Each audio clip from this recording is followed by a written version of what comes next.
À l'origine, j'ai toujours été dans le monde du livre grâce à ma mère, puisque depuis tout petit, elle m'a donné dans les mains le plus de livres possible.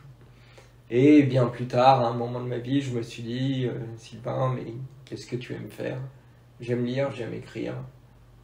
Eh bien, pourquoi pas en faire une activité principale, voire un métier. Je m'appuie sur des choses que je peux voir dans les films, dans les jeux vidéo, dans d'autres lectures bien évidemment, mais je mets un point d'honneur à mettre en avant les jeux vidéo comme source d'inspiration, car il y en a certains qui sont absolument merveilleux, au même titre que certains livres et certains films.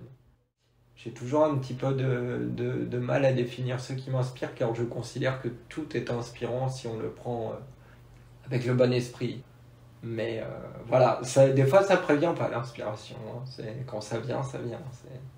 Il faut toujours avoir un calepin pour attraper l'inspiration, la matérialiser et s'en souvenir au bon moment.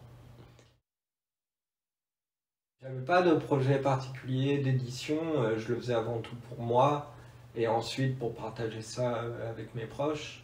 Et puis, bon, j'ai une amie qui est web designeuse, donc du coup c'est elle qui a fait ma couverture de Sildra, mon roman de science-fiction. Et du coup j'ai commencé à avoir quelque chose qui ressemblait vraiment à un produit professionnel de maison d'édition. J'ai investi moi-même de ma poche, et c'est parti, micro-entreprise, machin, tout ça.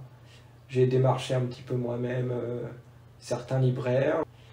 Et parallèlement, il y avait mon autre livre, le recueil de nouvelles sur mon handicap, qui commençait à prendre forme aussi. Lui, j'ai commencé à le publier sur un site que je fréquente, et là, j'ai vu qu'il y avait quand même un engouement très fort autour de ça. Et par hasard, j'ai rencontré un éditeur. Ça a abouti quand même sur une aventure de 2-3 ans.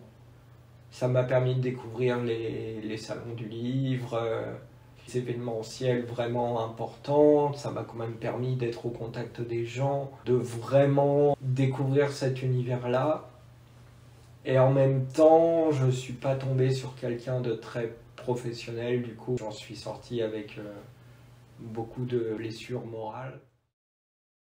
Et entre-temps, je suis arrivé à Toulouse, je suis entré par hasard dans un lieu qui s'appelle Le Café, qui est un café culturel. Et du coup, je suis un peu tombé amoureux de cet endroit.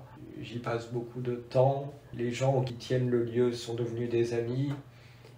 Et voyant tout ce beau monde partager sa science, j'ai voulu partager la mienne, à savoir l'art de l'écriture. Et c'est à partir de là que j'ai commencé à animer des ateliers d'écriture. Et ça fonctionne bien, il y a de l'engouement, il y a des fidèles. Il y a de très belles choses qui ressortent à chaque fois. J'ai rencontré des gens issus du milieu de l'édition, qui sont des amis, dont mon amie Gabrielle, qui est correctrice, elle, de par son métier, et qui m'offre ses services de correction. Et là, en fait, on travaille vraiment comme une maison d'édition sans en être une. Sur mon nouveau projet, mon projet actuel. L'écriture de Confession infirme a été motivée par la question du handicap et m'a permis d'ouvrir vraiment les discussions là-dessus. Et j'ai toujours eu conscience de mon propre handicap, bien sûr, mais j'ai eu la chance d'avoir une famille et des amis qui m'ont jamais fait ressentir le poids de cette chose, et je leur en suis infiniment reconnaissant. Mais du coup, j'ai conscience des problématiques des handicapés, j'ai conscience que tous ne les résolvent pas comme moi je les résous. Du coup, ce livre-là a été fait comme un haut-parleur pour soulever des questions qui sont souvent invisibilisées.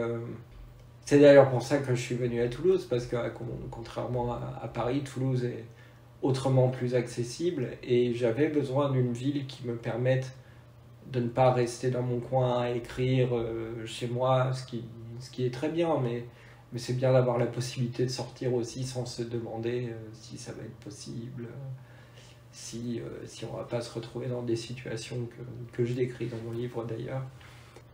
J'ai souvent tendance à penser que c'est pas tant les infrastructures qui rendent le monde inaccessible, mais que, enfin, C'est souvent le comportement des gens qui rend les choses inaccessibles. Et c'est sûrement la chose la plus gravissime, je trouve. Et l'inaccessibilité du monde à cause des gens et pas à cause du manque de matériel ou des véhicules ou de je ne sais quoi.